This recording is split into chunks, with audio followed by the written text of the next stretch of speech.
So the question is, if you're really concerned about so-called gun violence, and we are, everybody should be, thousands of Americans die because they're shot to death every year, mostly in our cities. If that bothered you, if those are your constituents, for example, or if you were just a decent person and cared about human life, then you would do something about the violence where it was occurring. But they're doing the opposite. They're letting gun criminals off in city after city across America. Buck Sexton has been following this shocking trend. He's host of the Clay Travis and Buck Sexton show. He's a former CIA officer. We're happy to have him. Buck, thanks so much for coming on. So how can you scream about gun violence and then, as a matter of policy, let gun criminals go? Well, this all stretches back years now to the end mass incarceration talking point that progressive prosecutors, whether it's Krasner, Gascon, you name it, Kim Foxx in Chicago, San Francisco, Philadelphia, New York City, look at the prosecutors in all these places. They were talking about ending mass incarceration. So that just meant bring down the number of people overall, just irrespective of anything else, that are in their county and city prisons.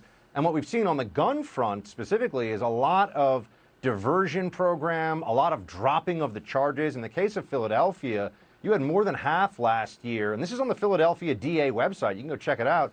More than half of prohibited possessors, meaning people who were previously criminals or not allowed to even have a firearm, they had their cases dismissed entirely. So these are often going to be people that have already had a criminal record, that are under no circumstances able to be carrying a gun. They're carrying a gun illegally, and they just make the charge go away. Same thing in New York City. Our friend Joe Borelli of Staten Island had a great piece in the Post looking at how of about 4,500 gun arrests in New York City, about 1,000 of them, something like 900 and change, effectively were made to go away. And they're either going for lesser sentences, they're going for plea bargains for much lower charges, saying, oh, it's a minor drug charge. Well, actually, you just decided not to charge the gun crime. They're doing this time and time again, and it's because they don't want to be seen to be coming down too hard, disproportionately on communities where there's already, unfortunately, far too much gun violence.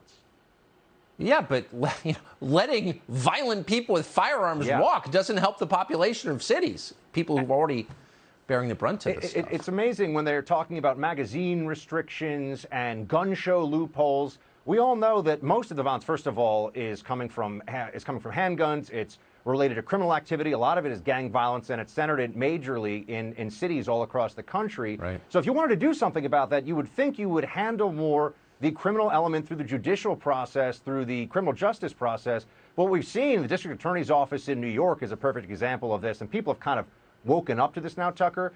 They have made it so hard and so onerous to prosecute lower-level gun crimes, meaning possession, lower-level crimes across the board, intentionally, that they have to let a lot of it go. Effectively stop prosecuting people because that will make us safer.